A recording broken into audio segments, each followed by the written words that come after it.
কি করবেন টাকা দিয়ে? যদি কবর নিয়ে যেতে পারেন, আখেরাতে কাজে লাগে, তাহলে তো একটা ব্যাপার ছিল। তা তো পারবেন না। আপনি বলবেন না পারলে কি হয়েছে, ছেলে মেয়ে খাবে, ছেলে মেয়ে ভোগ করবে নিশ্চিত।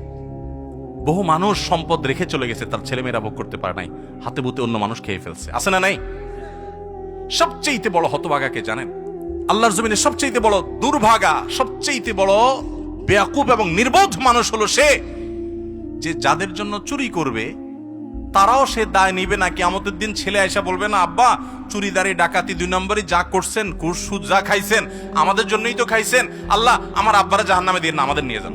বলবে না ভাই, কোরআন বলেছে ইয়াউমা ইয়াফিরুল মারউ মিন আখিহি ওয়া উম্মিহি ওয়া আবিহি ওয়া সাহিবাতিহি ওয়া বানি।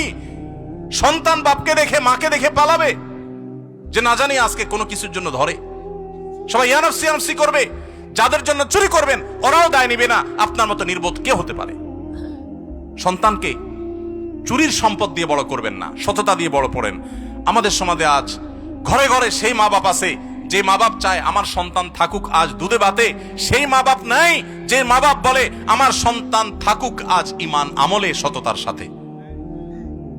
সেই মা বাপ নাই। মা বাপ নকল কিনে এনে দেয়, বাবা 2 নম্বরে করে পরীক্ষা দেয়।